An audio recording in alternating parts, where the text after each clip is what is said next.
saya telat untuk mengabari kajian kitab yang akan kita kaji. Kemarin tuh pilihannya kalau tidak Minhajul Abidin, Tajul Arush, Minhajul Abidin tulisan Syekh atau Imam Ghazali, kemudian Tajul Arus tulisan Syekh Ibnu Athaillah As-Sakandari. Namun ternyata pilihannya lebih meng-Indonesia ya. Ini ada Sirajut Thalibin, memang syarah dari kitab Minhajul Abidin. Minhajul Abidin susunan Syekh Abdul Qadir Al-Jailani. Maka ini disebutnya sebagai mu'alif. Kalau Imam Al-Ghazali sebagai musannif, penulis pertama matan, itu adalah musannif, pengarang. Sedangkan yang mensyarahi atau mengomentari kitab tersebut disebutnya sebagai sebagai mu'alif. Kemudian ada lagi komentar dari syarah kitab itu adalah hasyah. Hasyah itu sama disebutnya juga mu'alif. Maka kalau ada tawasul ila hadrati musannifi hadzal kitab, berarti itu penulis pertama kitab yang matan. Kemudian kalau ada yang menyatakan ila hadrati muallifi hadzal kitab, nah itu berarti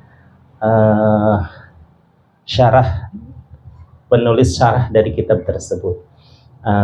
Sirajut Thalibin ini saya beli di Situ Bondo sekitar tahun 1999 ya.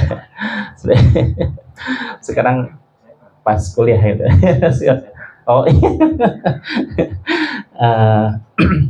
Sekarang 2025 berarti 26 tahun ya. 26 tahun, harganya pun masih murah. Kalau nggak salah 125. Kalau sekarang itu dengan cetakan Beirut seperti ini 290. Ya alhamdulillah. Bagi saya dulu setiap tulis kitab itu ada harganya gitu. Sebagai kenang-kenangan. Bapak saya jauh pun dulu gitu ada harga. Bapak saya bukunya 75, 50. Oh ini murah amat. Iya zaman dulu katanya. Alhamdulillahirabbil alamin. Walaupun ya dikatakan kekurangan sih tidak ya. Ayah saya putranya banyak, 9 meninggal 1, 8 semuanya pada pesantren. Jadi uangnya dibagi-bagi gitu. Namun alhamdulillah kalau untuk urusan main tidak pernah dikasih main kemanapun walaupun dekat gitu ya. Tapi untuk urusan pendidikan alhamdulillah selalu ayah upayakan untuk terpenuhi. Dari waktu itu, dari sanawiyah sampai kuliah, saya jajannya hanya aliyah tuh 1000 ya.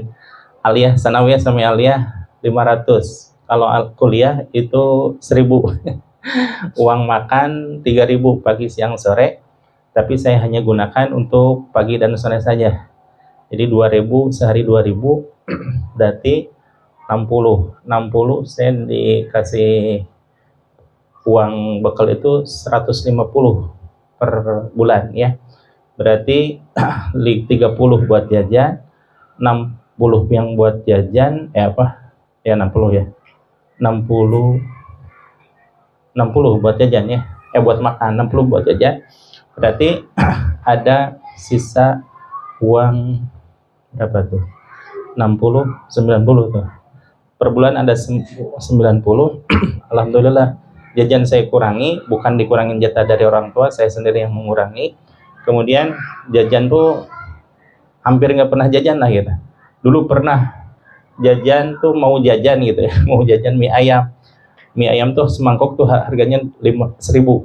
Kemudian nasi ada yang 1500, ada yang 1000. Saya milih yang 1000.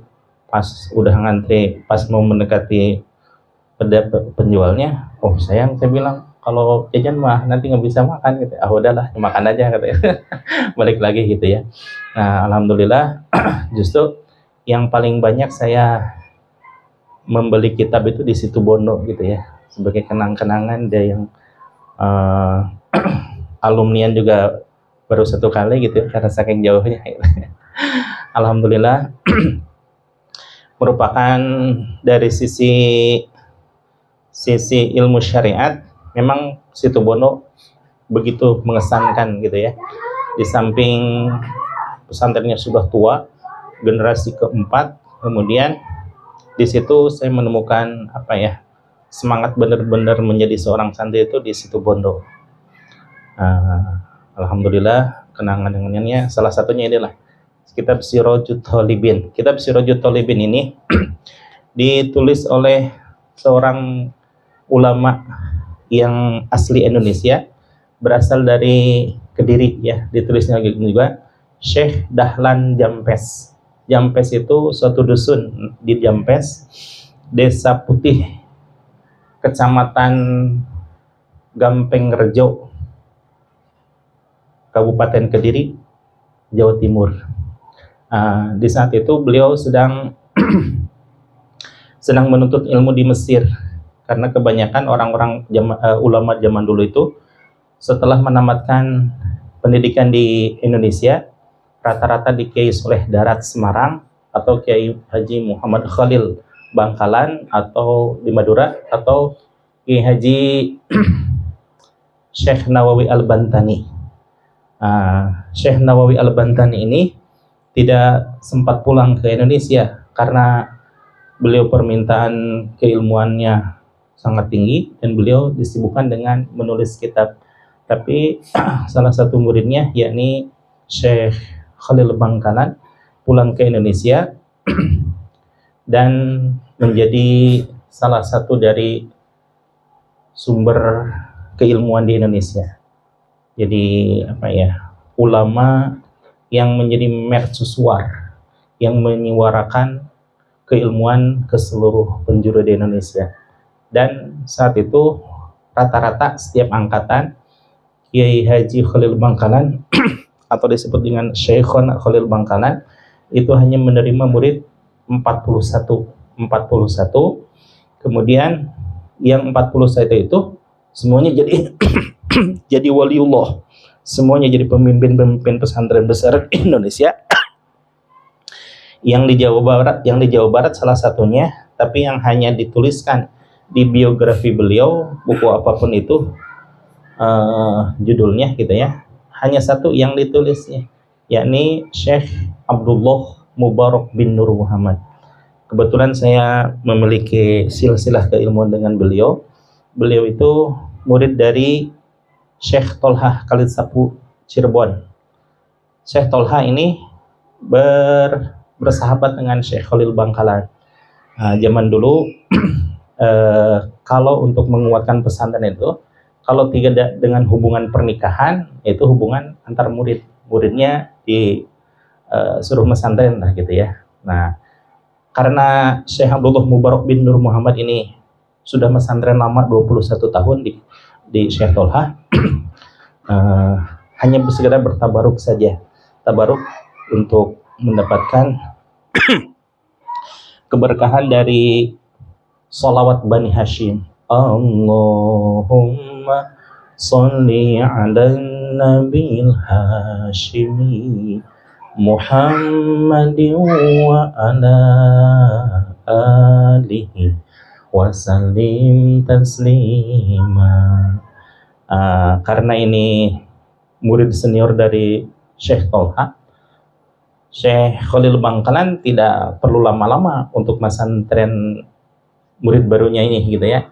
Hanya datang, kemudian asalnya sih 12 santri gitu ya, yang disuruh untuk tabaruk ke Madura itu. Namun di Pekalongan, dari Pekalongan Alas Roban ya, Alas Roban Pekalongan, terjadi ujian secara spiritual.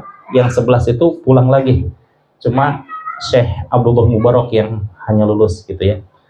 Pasalnya sedikit gitu ya, ketika sholat maghrib sang imam menyatakan usolli fardul maghribi Allah, pitik ireng, pitik kudus, gembel melebu semuanya gitu ya ke mareng kandangnya wa kebar.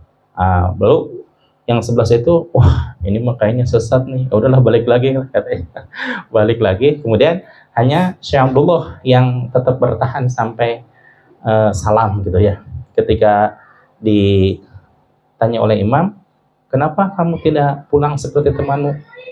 Enggak ada yang membuat saya pulang. Bukankah tadi niatnya salah? Itu kan di luar sholat katanya. Kan yang disebut sholat itu al-muftatahatu bit takbir wa mukhtatamatu bit taslim, gitu ya. Diawali dengan takbir dan diakhiri dengan salam. Berhubung itu belum selesai akbar, berarti belum selesai niatnya, dan itu masih di luar sholat, tidak menjadikan batal.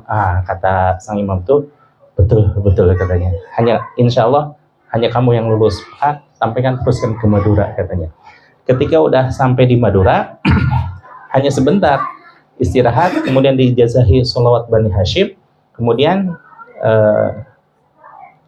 Syekh Khalil Bangkalan menyatakan dan mengantarkan ke pesisir pantai, pulang aja sekarang katanya. Tuh gurumu sudah nunggu di pesisir pantai Cirebon. Kemudian beliau dibeli kroco ya, kroco itu perahu tapi tanpa dayung. Kalau kata Syekh Khalil cong mun beun perlu sesuatu angkuy neka sholawat katanya. Kemudian dibacalah oleh Syekh Abdullah Mubarak dengan penuh keyakinan, baru juga sholawat 1 kali gitu ya, bergetar itu perahu, kemudian 2 kali melesat perahunya, dan ketiga kali pengucapan wasalim taslima, sudah sampai di Cirebon gitu. Ketika saya mendengar kisah ini, saya agak terperanjat gitu ya. Masa iya sih sholat sedahsyat itu? Saya mah maklum santri selengean kan saya mah ya. Saya tes aja gitu ya. Bener nggak ini sholawat berhasil? Saya coba. Waktu itu saya hendak ke pesantren di Tasikmalaya. Saya coba gitu ya. Ketika pertama kali naik bus, Allahumma sholli ala nabil hashimi, baru juga 1 kali seperti puyeng gitu kepala itu, kayak diputer-puter seperti mesin waktu gitu ya. Kedua kayaknya melesat, dan ketiga sudah sampai juga. Wih, bener nih sholawat hasil hebat juga tuh, kata teman saya. Naon ente mah molor kata dia, udang gitu ya. Sekilas itu sekilas. Kalau Syekh Jampes ini, beliau adalah murid dari Syekh Nawawi Al-Bantani. Syekh Nawawi Al-Bantani karena beliau juga ulama besar, yang beliau juga sebenarnya ada di Cirebon, karena ayahnya Kiai Haji Muhammad Dahlan, Kiai Haji Dahlan, kemudian kakeknya Kiai Haji Soleh itu merupakan keturunan dari Syekh Sunan Gunung Jati, Syekh Sunan Gunung Jati. Maka Syekh Ihsan Jampes ini, walaupun namanya Syekh Muhammad Dahlan Jampes, tapi dikenal dengan Syekh Ihsan Jampes gitu ya. Syekh Ihsan Jampes itu kaid atau nisbah kepada kampung halamannya Jampes. Berarti beliau adalah, kalau silsilah dari silsilahnya, beliau adalah masuk zuriyah Rasulullah SAW. Pantasan aja ilmunya begitu muda, walaupun begitu muda, tapi ilmunya sangat tinggi gitu ya. Dan kitab Sirajut Thalibin ini dipakai di seluruh dunia, terutama di Universitas Al-Azhar Kairo, sampai-sampai Raja Farouk yang pada saat itu sedang menjabat sebagai presiden meminta untuk Syekh Jampas untuk mengajar di Universitas Al-Azhar. Namun subhanallah, dengan penuh ketawaduan, beliau memilih pulang ke Jampes membangun kampung halamannya. Maka terkenallah Jampes di situ ya. Salah satu sebabnya karena kitab ini, Sirajut Thalibin. Yang nama dari Sirajut Thalibin itu Siraju adalah pelita atau libin bagi orang-orang yang sedang mencari ilmu. Ala Minhajil Abidin, yang merupakan syarah dari kitab Minhajul Abidin ila Jannati Rabbil Alamin, menuju surganya Allah Rabbul Alamin. Yang ini adalah syarah dari kitab Minhajul Abidin susunan Imam Al-Ghazali. Kemudian bahwa Sirajut Thalibin, Syekh Jampes Dahlan, Syekh Ihsan Jampes, mengawali penulisan kitabnya sebelum lafaz bismillah itu dengan karena kalau bismillah ini adalah muqaddimah, sedangkan di atasnya itu adalah satu ayat dari surah Al-Luqman, surah Al-Balad ayat 27 sampai 30. Ya ayyatuhan nafsul mutmainnah irji'i ila rabbika radiyatan mardiyah fadkhuli fi ibadi wadkhuli jannati. Ya ayyatuhan nafsul mutmainnah, wahai jiwa-jiwa yang tenang, irji'i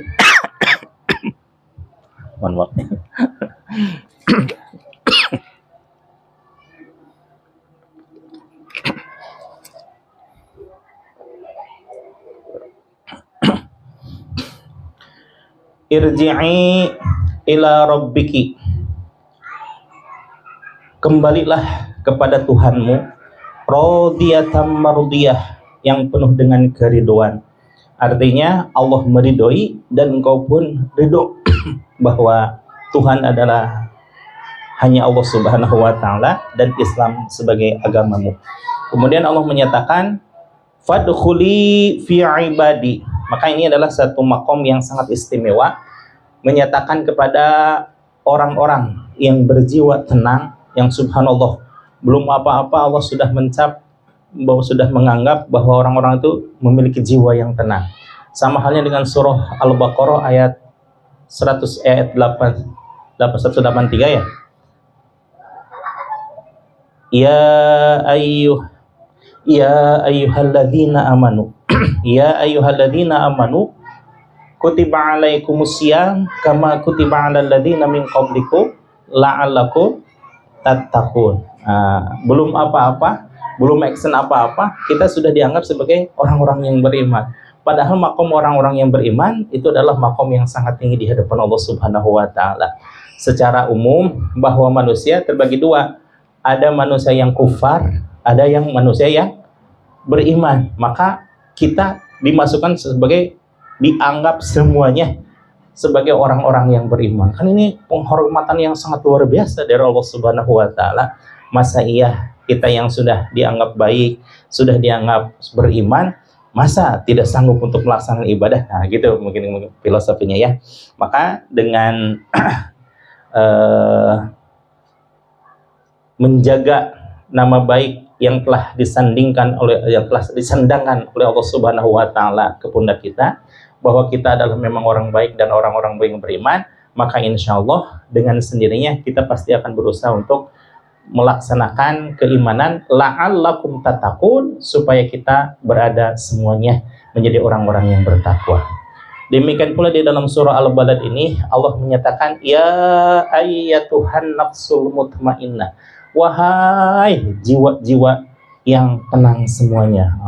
Berarti kita subhanallah diperlakukan sangat istimewa oleh Allah Subhanahu wa taala, padahal diri saya yang tahu bahwa segarang apa diri saya kepada Allah ya, bahwa semuanya ketika adzan hayya 'alas shalah, hayya 'alal falah, semuanya bersegera untuk sholat dan memenuhi panggilan Allah Subhanahu wa taala untuk menuju kemenangan. Tapi diri saya subhanallah asik nonton, asik baca, asik segala macam, asik pokoknya lalai saja lah gitu ya.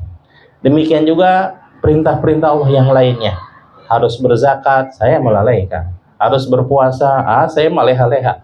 Makan di akhir, makan sahur di akhir, buka di awal. Bukan karena mengikuti sunnah Rasul saya mah, karena saking suka lalapnya gitu ya. Lalap itu apa? Kalau bahasa Sunda itu lalap. artinya lelebok gitu. Karena saking suka makannya, akhirnya ya seperti itu. Harusnya ngikuti sunnah Rasul. Sunnah Rasul itu bagaimana? Makan ya sesantainya supaya tidak sambil menikmati, karena itu adalah hidangan jamuan dari Allah Subhanahu wa taala. Namun sunnahnya memang di akhir, tapi tidak sampai akhir-akhir banget gitu ya. Maka ada istilah di Indonesia itu adalah imsak. Kalau kata Tuan Guru Wah, imsak itu hanya di Indonesia, di negara lain ya kan. Karena imsak itu hanya untuk peringatan bahwa kita akan memasuki dilarang untuk makan, minum dan sebagainya gitu ya. Kemudian fadkhuli fi ibadi, masuklah wahai hamba-hamba yang tenang, jiwa-jiwa yang tenang ke dalam hambaku. Hambaku ini adalah sudah jelas tadi, ada pembagian kufar, ada pembagian mukmin. Kita dianggap sebagai orang yang mukmin. Fadkhuli fi ibadi, masuklah kalian semuanya ke dalam hamba-hambaku, ke dalam golongan hamba-hambaku, ke dalam golongan orang-orang yang mentaati perintahku dan menjauhi laranganku. Subhanallah gitu ya. Karena kita memang taat kepada Allah, kepada Rasulullah, yang itu adalah ini penilaian Allah Subhanahu wa taala, wadkhuli jannati, dan masuklah engkau ke dalam surgaku, kata Allah Subhanahu wa taala. Di dalam penerangan Syekh Ibnu Athaillah, kenapa Allah membuat negeri akhirat? Karena kebaikan sekecil apapun kebaikan yang dilakukan oleh kaum mukminin itu sangat berarti di hadapan Allah Subhanahu wa taala. Bukan sangat berarti Allah memerlukan kebaikan kita, tidak. Sama sekali Allah tidak memerlukan kebaikan kita, tapi karena kemahagungan, kemahaluhuran Allah menganggap sangat besar hal yang sepele, sehingga tidak ada lagi balasan kecuali balasannya harus istimewa, balasannya harus kekal abadi. Maka apa yang membuat Allah menciptakan surga, menciptakan akhirat? Ya karena untuk membalas kebaikan kaum muslimin. Luar biasa sekali ya.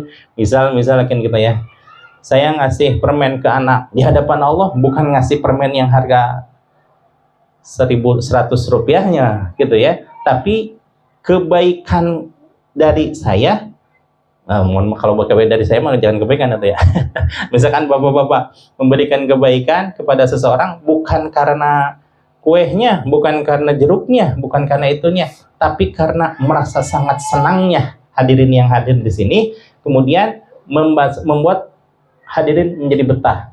Karena betahnya, karena senangnya, apalagi dalam masa mencari ilmu pengetahuan, maka di hadapan Allah harus dibalas dengan sesuatu yang kekal abadi. Apalah? Tiada lagi, yaitu dengan surganya Allah gitu ya. Nah, wadkhuli jannati, masuklah ke dalam surgaku. Insyaallah, mudah-mudahan, karena ini diawali dengan surah Al-Balad yang menyatakan tentang kemahamurahan Allah Subhanahu wa taala, penghormatan Allah Subhanahu wa taala terhadap kita, bahwa kita sebagai orang yang baik, sebagai jiwa yang tenang. Kemudian untuk dipersilahkan masuk ke dalam golongan hamba-hamba Allah yang diridhoi, masuk ke dalam golongan hamba-hamba Allah yang taat beribadah, dan dipersilahkan untuk masuk ke dalam surga. Alhamdulillah ya. Insyaallah, mudah-mudahan kita di awal dan akhir menjadi orang pilihan Allah Subhanahu wa taala. Amin ya Allah ya rabbal alamin. Mari kita awali tabarukan kitab Sirajul Talibin ini. Mohon izin ya, ini hanya bahwa ini sengaja saya bawa dua, bahwa perjalanan kita mengkaji kitab ini siapkan mental untuk 2 kitaban. Wallahu alam, ini berapa tahun ini waktu Safina aja bertahun-tahun ya, kemudian Fathul Qorib bertahun-tahun. Ini juga sebenarnya sedikit isinya, tapi karena ini adalah ditulis juga yang Minhajul Abidinnya, sebenarnya kalau Sirajul Talibin yang di atasnya, berarti tipis amat gitu ya.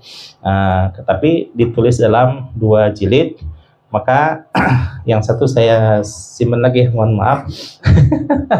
bukan iklan ini, Pak. Dalam rangka mempersiapkan mental bahwa kita insya Allah akan mengkaji 2 kitab kalau Allah mengizinkan dan kita pada sehat semuanya, gitu ya. Amin, mudah-mudahan. Bismillahirrahmanirrahim. Bismillahi, kita memulai membaca dan mempelajari kitab Sirajut Thalibin ini dengan asma Allah, sifatnya Allah Ar-Rahmani yang memberikan kenikmatan Allah di dunia dan akhirat. Makna pemberian kenikmatan di dunia dan akhirat, Allah tidak membeda-bedakan dari sisi pemberian rizki. Apakah dia seorang musyrik, apa seorang kafir, apa seorang mukmin, apakah musuh Allah berupa setan la'natullah, ataukah makhluk hidup, makhluk tidak hidup, semuanya karena Allah sebagai Rabbul Alamin, pemilik, pengatur dari seluruh alam ini, maka Allah tidak membeda-bedakan kasih sayangnya kepada seluruh makhluk Allah, ya. Ini sifat yang tidak bisa dimiliki oleh kita. Kalau Allah mah benar-benar Ar-Rahman, Maha Pengasih. Maha Pengasih itu tidak pilih kasih siapapun dia, entah itu ahli ibadah, entah itu ahli sedekah, entah itu ahli maksiat, entah itu kufar sekalipun, tetap saja Allah memberikan kasih sayang, memberikan rezeki dan sebagainya. Cuma di samping sifat Ar-Rahman yang Maha Pengasih, Allah memiliki juga sifat Ar-Rahim, Maha Penyayang. Pengasih dan penyayang walaupun tatarannya sama, namun ini ada sedikit berbeda dan tajam perbedaannya. Apa itu?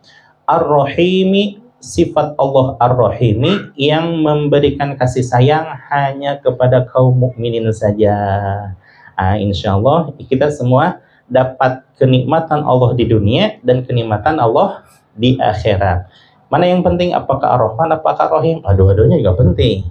Karena kita hidup di alam dunia, hidup yang sekitar 63 tahun atau lebih atau kurang, itu memerlukan biaya, memerlukan tenaga, memerlukan kesehatan. Siapa yang memberikan semuanya itu? Jelas Allah Subhanahu wa Ta'ala. Maka kita jadikan usia kita betul-betul diberkahi oleh Allah Subhanahu wa Ta'ala. Namun kalau di dunia mah namanya juga fana, bukan abada, bukan selamanya, tapi fana itu akan rusak. Seluruh makhluk Allah mungkin gitu, mungkin suaranya kayak gitu ya. Ketika terdengar suara itu, langit pecah, laut tumpah, semua gunung-gunung pada bertabrakan semuanya. Itu terjadi kiamat. Pada tiupan kedua, itu semuanya hening, semuanya, karena makhluk semua sudah mati, gitu ya. Terakhir mati itu adalah malak Israel. Malak Israel dengan mencabut nyawanya sendiri, gitu ya. Nah, kemudian tiupan yang ketiga itu makhluk dibangkitkan. Nah, pada tiupan kedua, untuk bukti bahwa Allah hanya satu-satunya zat yang maha hidup, Al-Hayyu, yang maha hidup, itu semua makhluk hancur, termasuk surga dan neraka. Itu semuanya hancur. Itu yang membedakan. Kenapa surga dan neraka bisa hancur? Karena itu untuk membuktikan bahwa Allah lah satu-satunya zat yang maha hidup. Kemudian diciptakan lagi oleh Allah Subhanahu wa Ta'ala, dan sebagai bukti bahwa langit dan surga dan neraka itu al-akhir, la awalu, ada akhirnya tapi tidak ada permulaan. Namun permulaannya itu dimulakan oleh Allah Subhanahu wa Ta'ala. Berbeda dengan Allah. Allah itu tidak awal dan tidak akhir. Tidak ada yang memulai, tidak ada yang mengakhiri, karena hanya Dia sendiri yang berkuasa. Nah, kemudian dan itu membuktikan bahwa surga dan neraka pun makhluk Allah, ciptaan Allah. Maka kalau seseorang bergantung atau hanya berharap kepada surga? Di sini mohon maaf ada sedikit pergeseran tujuan ya. Kalau tujuannya kepada makhluk, kepada surga, berarti kita berharap kepada surga. Nah, justru itu, jangan sampai berharap kepada surga, jangan sampai takut ketakutan yang berlebih terhadap neraka. Yang lebih utama adalah takut terhadap Allah yang memiliki neraka, dan berharap kepada Allah yang memiliki surga itu sendiri. Insya Allah bahwa berharap kepada Allah, Allah Maha Kekal. Berharap kepada makhluk, makhluk bisa hancur. Sama sepertinya ketika Sayyidina Umar belum bisa menerima kenyataan bahwa Nabi Muhammad ternyata bisa meninggal. Nah, kemudian saya lupa lagi itu, Sayyidina Abu Bakar membacakan satu ayat yang mana bahwa Nabi Muhammad itu sebagaimana nabi-nabi yang lainnya bisa meninggal, barulah tenang Sayyidina Umar, gitu ya. Kalau berharap kepada Nabi Muhammad, ya Nabi Muhammad bisa meninggal sebagaimana basyariahnya manusia pada umumnya. Tapi kalau kita berharap kepada Allah, Allah Maha Kekal abadi, gitu ya. Insya Allah mudah-mudahan kita semuanya mendapatkan kasih sayang Allah bertumpah Ar-Rahim, sifat Allah yang dikhususkan untuk kaum mukminin saja, kaum muslimin wal muslimat wal mu'minina wal mu'minat. Apa itu kasih sayang berupa pengkhususan? Pengkhususannya adalah maghfirah Allah, pengkhususannya adalah rahmat Allah, pengkhususiahnya adalah barakah dari Allah Subhanahu wa taala, ridho Allah Subhanahu wa taala, dan salah satu dari setitik keriduan Allah itu adalah ditempatkannya kita semuanya di surga, insya Allah. Berhubung Kangjeng Nabi Muhammad SAW pernah menyatakan dalam satu hadisnya bahwa an-nasu kulluhum al-mu'minuna kulluhum yadkhuluna al-jannah, bahwa kaum mukminin itu semuanya masuk surga, semuanya. Illa man aba, kecuali orang yang merasa enggan. Subhanallah, masa ada yang enggan wahai Rasul, kata para sahabat. Yadkhuluna al-jannah, man atoni, barang siapa, man ato Allah wa atoni, barang siapa yang taat kepada Allah dan kepada Rasul, kepadaku, kata Rasulullah, itulah orang-orang yang yadkhulunal jannah, akan masuk ke dalam surga. Waman asani, dan barang siapa yang durhaka kepadaku, maka faqad aba, sungguh itulah orang-orang yang merasa enggan. Maka subhanallah, dilihat dari situ, mudah-mudahan kita semuanya termasuk orang-orang yang taat kepada Allah dan taat kepada Rasul, dan juga masuk ke dalam keriduan Allah Subhanahu wa taala. Amin ya Allah ya rabbal alamin. Di sini dimulai permulaan penulisan dari Syekh Ihsan Jampes, yaitu qala al-muallifu. Mohon maaf, sebelumnya saya tawasul dulu ya. Mohon maaf kelupaan. Bismillahirrahmanirrahim. Ila hadratin Nabi Mustafa Muhammadin sallallahu alaihi wasallam wa ala alihi wa ashabihi wa azwajihi wa dzurriyyatihi wa ahli baitihi ajma'in. Syai'un lillahi lahumul Fatihah. Bismillahirrahmanirrahim. Alhamdulillahi rabbil alamin arrahmanir rahim maliki yaumiddin. Iyyaka na'budu wa iyyaka nasta'in. Ihdinas siratal mustaqim. Siratal ladzina an'amta 'alaihim ghairil maghdubi 'alaihim waladdallin. Tsumma ila arwahi Syekh Dahlan Muhammad Dahlan Jampes wa Syekh Imam Al-Ghazali rahimahullah ta'ala. Wa nafa'ana bi ulumi fid dharaini. Syai'un lillahi lahumul Fatihah. A'udzu billahi minasyaitonir rajim. Bismillahirrahmanirrahim. Alhamdulillahi rabbil alamin arrahmanir rahim maliki yaumiddin. Iyyaka na'budu wa iyyaka nasta'in. Ihdinas siratal mustaqim. Siratal ladzina an'amta 'alaihim ghairil maghdubi 'alaihim waladdallin. Rabbing fir lana wa li walidaina wa lil mu'minina amin. Qala al muallifu berkata Syekh penyusun dari kitab ini, yakni Syekh Muhammad Dahlan Jampes. Syekh Muhammad Ihsan Jampes qala telah berkata, siapa asy-syaikhu, seorang syekh. Asy-syaikhu di sini yang dimaksud bukan syekh dalam berarti umur, dalam artian umum, tapi dalam artian umur, usia, karena syekh itu ada dua pengertian. Syekh secara usia, setiap kakek-kakek itu bisa disebut syekh itu ya. Namun yang dimaksud di sini adalah syekh dalam urusan ukhrawi, yakni ilmu dan amalnya betapa sangat tinggi gitu ya. Qala asy-syaikhu, berkata seorang syekh, al-faqihu adalah seorang yang faqih dan juga orang yang memahami ilmu agama, as-sholih yang betapa beliau sangat soleh, az-zahidu yang betapa zuhudnya dia terhadap dunia. Siapa? Abdul Malik, yakni Syekh Abdul Malik bin Abdillahi Syekh Muhammad Syekh Malik bin Abdillah Ghafaro, semoga Allah mengampuni, siapa Allah, Gusti Allah, lahu terhadap Syekh Abdul Malik bin Abdullah. Amla telah mengajarkan alayya kepadaku, syaikhil yakni guruku, syekhku, al-ajalu yang telah ditentukan, al-imam yang berkedudukan sebagai imam, az-zahid dan juga seorang yang zahid, zuhud terhadap dunia, yakni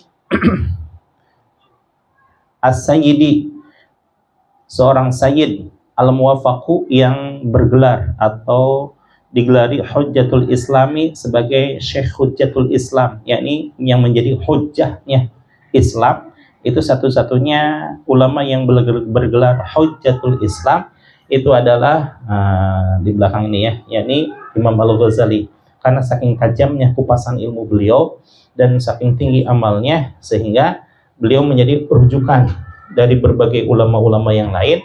Dan kalau seandainya beliau berkalam maka wafaqo, semuanya menyetujuinya karena saking alimnya beliau gitu ya. Siapa beliau? Zainuddini yang menjadi penghiasnya agama, Syaraful Ummah yang menjadi orang yang paling mulia di antara umat yang sekalian, Abu Hamid yakni Syekh Abu Hamid Muhammad bin Muhammad, Syekh Abu Hamid Muhammad, putranya bernama Abu Hamid, beliau bernama Muhammad, ayahnya bernama Muhammad, kakeknya bernama Muhammad. Dan di sini ada penisbahan Al-Ghazaliyu yang beliau lahir di Gaza. Gaza itu Palestina ya. Tusi, At-Tusi tegasnya di kota Tus. Qaddasallahu, semoga Allah mensucikan ruhuhu, kepada ruhnya Imam Al-Ghazali yang walaupun namanya adalah Abu Hamid Muhammad bin Muhammad, tetap yang namanya adalah Al-Ghazali. Al-Ghazali itu bukan nama kakeknya, tapi nisbah kepada daerahnya, daerah Tus, tapi lebih kota besarnya itu adalah Gaza, Palestina gitu ya. Seperti tadi Syekh Muhammad Dahlan Ihsan Jampes, dikenalnya Jampesnya gitu ya, Syekh Ihsan Jampes, itu nisbah kepada kampung halamannya. Kalau sekarang ada ulama yang bernama Syekh Muhammad Al-Ghazali di Mekah Al-Mukarramah, itu namanya betul-betul nama Syekh Muhammad Al-Ghazali ya, bukan nisbah kepada kampungnya, bukan, tapi nisbah kepada Imam Al-Ghazali, tabarukan dan tafa'ulan kepada kemuliaan, keluhuran dan juga kesolehan Imam Al-Ghazali gitu ya. Rafa'allahu, semoga Allah meninggikan, fil jannati, di dalam surga, darajatahu, akan derajatnya Imam Al-Ghazali. Nah, titik di sini ya. Kemudian Syekh Muhammad Dahlan Ihsan Jampes menyatakan Hadza kitabul mukhtasara, bahwa ini adalah kitab yang sangat ringkas, meringkas dari kitab sebenarnya ya. Kitab Minhajul Abidin itu adalah ringkasan dari Ihya Ulumuddin, dan kitab yang sudah ringkas itu diringkas lagi oleh Syekh Muhammad Dahlan Ihsan Jampes gitu ya. Wahwa adapun itu kitab mukhtasar, yakni kitab ringkasan, akhiru kitabit merupakan akhir kitab, artinya sudah ringkas diringkas lagi gitu ya.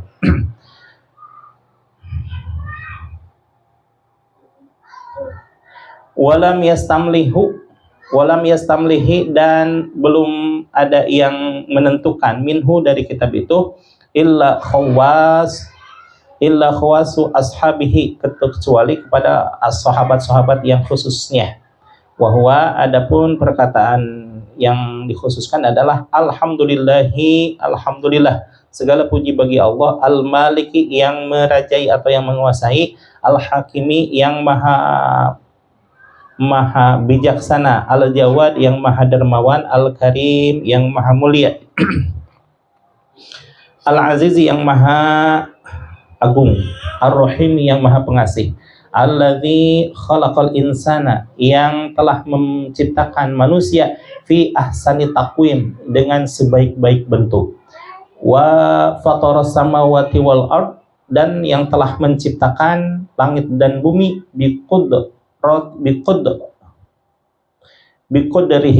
biqudratihi dengan kodratnya, dengan ketentuannya, dengan kehendaknya, wadabbarul umur, dan mengatur segala urusan fiddaraini, di dua tempat yang dimaksud di sini adalah fiddaraini, yakni dunia dan akhirat, bihikmatihi, dengan segala hikmahnya, wa ma khalaqal jinna wal insa, dan tidaklah Allah menciptakan jin dan manusia illa li'ibadatihi, kecuali semuanya jin dan manusia untuk beribadah kepada Allah Subhanahu wa taala. Kalimat ini diambil dari surah Az-Zariyat ayat 56. Wama, kalau ini kan disebutkan wama khalaqal, karena ini subhanallah. Karena ini menisbahkan kepada firman Allah Subhanahu wa taala. Adapun firman yang aslinya adalah wa ma khalaqtul jinna wal insa illa liya'budun. Tidaklah aku ciptakan jin dan manusia kecuali hakikatnya semuanya untuk beribadah. Di dalam tafsirnya Syekh Abdul Qadir Al-Jilani, yakni tafsir Al-Jilani, yang ditulis oleh atau yang ditemukan dan dibukukan, yang dikumpulkan oleh salah satu keturunan beliau, yaitu keturunan yang 28, Syekh Profesor Dr. Muhammad Fadil dari Lebanon. Beliau menemukan manuskrip tersebut yang ditulis oleh Syekh Abdul Qadir Al-Jilani ada di Perpustakaan Vatikan. Di Perpustakaan Vatikan ternyata ketemu tulisan-tulisan Syekh Abdul Qadir Al-Jilani tentang tafsir Al-Quranul Karim, bahwa selama ini Syekh Abdul Qadir dikenal sebagai ulama sufi, ternyata seorang mufassir juga gitu ya. Nah, kemudian dibukukan beliau tafsir Al-Jilani sampai 4 jilid, yang saya alhamdulillah bisa bertabaruk dengan beliau, walaupun tidak secara langsung. Kalau Syekh Fadil mengijazahkan langsung secara langsung ke pesantren beliau, yakni Kiai Haji Zainal Abidin Bazul Ashhab. Lalu saya berserta kawan-kawan ketika bersilaturahim kepada beliau, ada yang minta ijazah ini, saya mah enggak. Oke, saya pengen tabaruk ijazah tafsir Al-Jilani. Oh iya silakan katanya. Alhamdulillah, walaupun namanya juga bertabaruk ya, saya mendapatkan silsilahnya dari Kiai Haji Zainal Abidin tentang pembacaan, mempelajarinya, dan juga mengamalkan dari kitab Syekh Al-Jilani tersebut gitu ya. Wa ma khalaqtul jinna wal insa illa liya'budun. Di dalam penafsiran Syekh Abdul Qadir Al-Jailani, lafaz illa liya'budun ay liya'rifun. Ibadah di situ maknanya adalah untuk mengenal. Karena kaifa na'buduhu wa lam ya'rifhu, kata Tuan Syekh. Bagaimana kita bisa mengenal bisa beribadah kepada Allah sementara kita tidak mengenalnya? Apakah kalimat makrifat itu sesuatu yang makom tinggi? Itu sebenarnya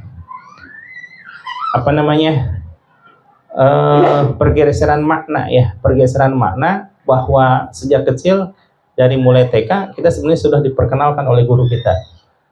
Allah Tuhan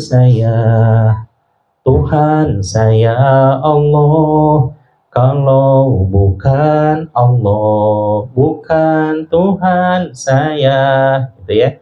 Nah itu semua TK insya Allah fasih lah ya mengenal kata Allah dengan pengenalan dari lagu tersebut. Tapi di SD, SMP, SMA saya perasaan gitu ya nggak ada yang mengajari tentang makrifat ya.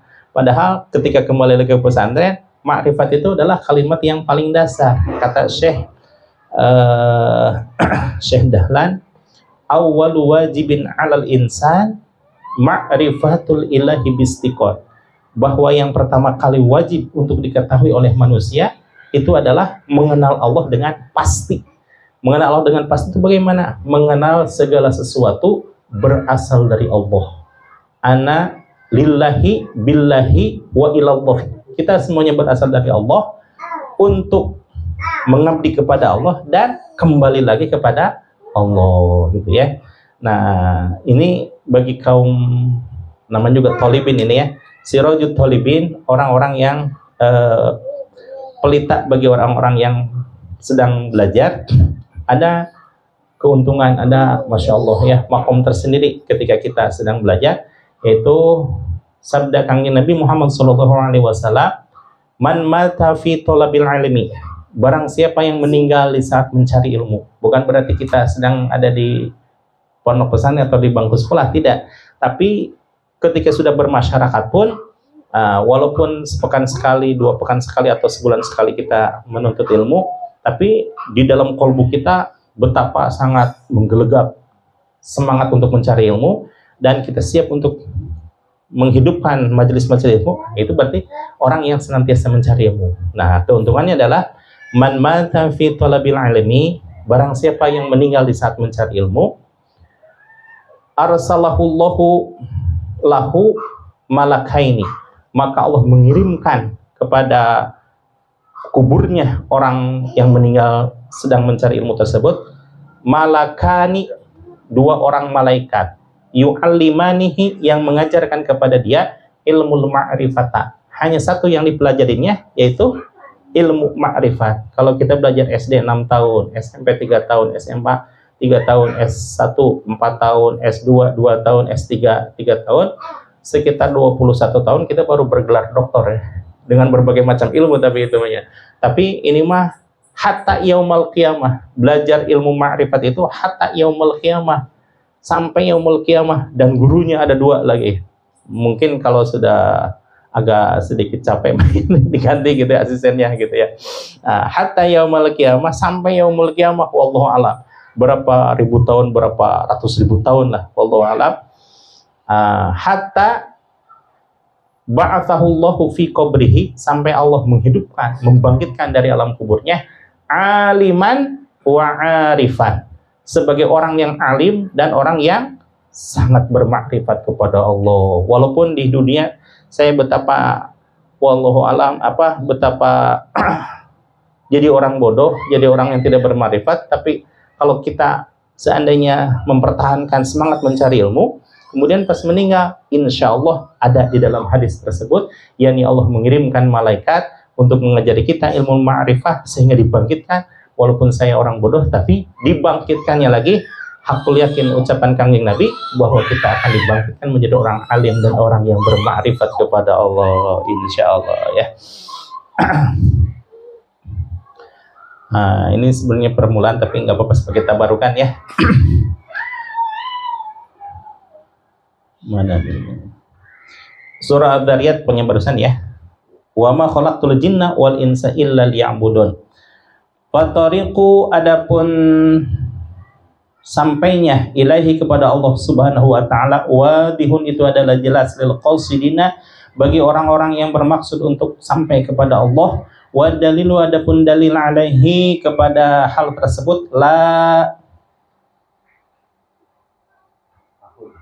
tahun ya. Oh, laihun tidak ada pilihan linazirin bagi orang-orang yang mencarinya. Walakin Allah, tetapi Allah Subhanahu wa taala yudillu may yasha, menyesatkan kepada siapapun yang dia kehendaki, wa yahdi may yasha, dan memberikan petunjuk hidayah kepada yang dikehendakinya, wa huwa a'lamu bil muhtadin, dan Allah Subhanahu wa taala lebih tahu kepada orang-orang yang diberikan hidayah. Wassalatu ala sayyidil mursalin, dan salawat, rahmat dan keselamatan semoga tetap selamanya ala sayyidil mursalin, kepada penghulu para rasul, penghulu para nabi. Rasul dan nabi ada satu kata berbeda. Nabi orang yang mendapatkan wahyu dari Allah untuk dirinya sendiri, dan rasul orang yang mendapatkan wahyu dari Allah untuk disebarkan kepada yang lainnya. Wa ala alihi, dan juga kepada keluarga kangjeng Nabi al-abrari, yang betapa baiknya mereka semuanya, at-thayyibina, yang thayyib baik, khair itu hasan sama juga ya, at-thayyibina, dan betapa mereka sangat baik, at-tahirina, dan juga orang-orang yang suci, wa salama, dan juga keselamatan, wa azzama ila yaumil qiyamati, wa azim, dan semoga tetap diagungkan oleh Allah Subhanahu wa taala sampai yaumal qiyamah. I'lamu, ketahuilah olehmu sekalian, ikhwani, wahai para ikhwanku, wahai para sahabatku, wahai para teman-temanku, as'adakumullahu, semoga Allah membahagiakan engkau sekalian, wa iyaya, dan kita semuanya, bimardatihi, dengan keriduan Allah, annal ibadata, bahwa sesungguhnya seorang hamba, samratul ilmi, itu faidah dari keilmuan, wa qaidatul umri, dan juga wa faidatul umri, dan juga faidah dari umur, wa hasilul abidi, dan juga yang dimaksud dengan para ahli ibadah, al-aqwiyai, yang kuat, wa bidu'atul auliya, yang semuanya ya, bidu'atul auliya, kuat yang dikuatkan untuk para wali. Di sini sedikit lagi lah ya. Wa tariqul atqiyai, dan sesungguhnya tariqohnya atqiya, tariqoh atau jalannya orang-orang yang sangat bertakwa, orang-orang yang bertakwa kepada Allah Subhanahu wa taala, wa qismatul aizzah, dan juga kismatu harga ya, kismatu ketentuan, aizah yang dimuliakan, wa maqsidu dzawil himmah, dan yang menjadi maksud orang yang memiliki himmah, orang yang memiliki tujuan, orang yang memiliki semangat, wa syiarul kiram, dan juga syiarnya orang-orang, syiarul kiram, orang-orang yang sangat mulia, wa hirfatur rijali, dan keluhuran bagi seorang rijal. Rijal itu adalah orang yang dipilih oleh Allah Subhanahu wa taala, wa khatiyaru, dan juga pilihan, ulil absar, bagi orang-orang yang memiliki penglihatan, atau ulil absar itu maknanya adalah orang-orang yang betapa nilai spiritual di dalam dirinya sangat tinggi. Wahya, adapun orang yang semuanya yang dimaksud itu adalah sabilus sa'adati, jalan menuju kebahagiaan, wa minhajul jannati, dan minhaj, jalan kepada surga. Sabil atau minhaj atau apalagi itu namanya, torik, itu sama ya, namanya adalah bukan Jaimul Kalam, apa itu dalam bahasa itu, persamaan kata ya. Persamaan kata sabil, minhaj, thoriq itu adalah jalan menuju kebahagiaan dan jalan menuju surga. Nah, di sini ada firman Allah banyak di sini ya. Kemudian ada sabda Rasulullah SAW. Kita bertabaruk dengan firman Allah dan sabda Rasulullah SAW. Bismillahirrahmanirrahim. Qala Allah Ta'ala, berfirman Allah Subhanahu wa Ta'ala, wa ana rabbukum, bahwa aku, kata Allah Subhanahu wa Ta'ala, rabbukum itu adalah menjadi Tuhanmu sekalian, fa'buduni, maka beribadahlah engkau semuanya kepadaku. Karena tidak ada zat yang menyamai Allah Subhanahu wa Ta'ala, tidak ada sesuatu pun yang berhak untuk diibadahi selain Allah Subhanahu wa Ta'ala. La ilaha illallah. Nah, ini kemudian tabarukan kepada sabda Kanjeng Nabi Muhammad sallallahu alaihi wasallam. Wa qala sallallahu alaihi wasallam, dan bersabda Nabi Muhammad sallallahu alaihi wasallam, ala, ketahuilah olehmu, wa innal jannata, sesungguhnya bahwa surga itu, bukan ini ya. Wa innal jannata, sesungguhnya surga itu, di sini ada perbedaan riwayat ya. Ada yang menyatakan haznun, ada yang menyebut huffat. Salah satu dibacakan aja dua-duanya ya. Wa innal jannata, sesungguhnya surga, haznun itu adalah betapa surga itu dikelilingi biru watin, dengan sesuatu yang tidak disenangi. Dan ala, ketahuilah olehmu, wa innan nar, sesungguhnya neraka, sahlun itu adalah mudah, bisahwatin, dan dikelilingi oleh sesuatu yang disenangi oleh syahwat ya. Ada haznun, ada huffat, itu sama-sama aja ya. Mutarodifat namanya ya. Mutarodifat itu ada persamaan kata, sabil, minhaj, thoriq, sama gitu ya. Bahwa insyaallah surga itu sebagaimana disabdakan oleh Kanjeng Nabi Muhammad SAW, untuk mencapai surga sebenarnya murah, sebenarnya mudah. Tinggal datang ke majelis talim, tinggal datang ke masjid atau musola, duduk mendengarkan atau beribadah berjamaah, udah selesai. Insya Allah menjadi orang-orang yang taat kepada Allah dan juga taat terhadap negara. Tidak ada carikan agama maupun negara. Artinya kita menjadi warga yang baik dan juga menjadi jamaah yang soleh dan solehah, umatnya Rasulullah SAW. Nah, sedangkan neraka sudah mah susah bagi kita nih ya, sudah mah susah. Mahal lagi. Apa mahalnya? Harus beri minuman keras lah, harus pergi ke night club lah, dan lain sebagainya. Itu kan berarti mahal gitu ya. Belum ongkosnya, belum capeknya, belum digigit nyamuknya. Wah, sebenarnya ripuh gitu ya. Nah, itu mah yang mudah-mudah, yang murah-murah saja. Datang ke masjid, datang ke majelis taklim, datang ke majelis zikir, datang ke di mana itu adalah ilmu pengetahuan, maka kita datang. Walaupun secara umum bahwa Nabi menyatakan surga itu adalah dikelilingi oleh orang-orang yang atau sesuatu yang sangat tidak disukai oleh syahwat. Datang ke surau, datang ke masjid, datang ke musola, insya Allah bagi kita mudah ya. Tapi bagi orang-orang, walaupun orang muslim, tapi ngapain sih harus ke masjid nih, saya lagi enak-enak gitu, mungkin gitu ya. Tapi bagi orang-orang yang tidak sepemikiran dengan kita, bahwa neraka itu gampang. Apa tuh gampangnya? Korupsi sedikit bisa triliunan nih, saya bilang. Mereka bilang gitu ya.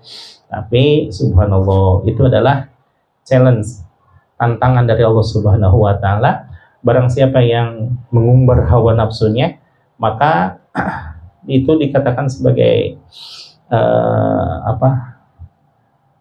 orang yang tidak mengindahkan segala pemberian dari Allah Subhanahu wa Ta'ala. Padahal kalau mau betapa sangat mudahnya kita untuk mendapatkan surga dan juga keridhaan Allah Subhanahu wa Ta'ala. Insya Allah mudah-mudahan kita semuanya dan selamanya berada dalam keridhaan Allah Subhanahu wa Ta'ala. Amin ya Allah ya Rabbal alamin. Demikian Bapak ya, sebagai mukadimah, insya Allah bahwa kitab ini kemarin kita 2 kali pembacaan kitab, yakni kitab Safinah dan kitab Fathul Qorib, sebagai landasan dasar untuk mempelajari keislaman. Karena rukun Islam itu ada 3,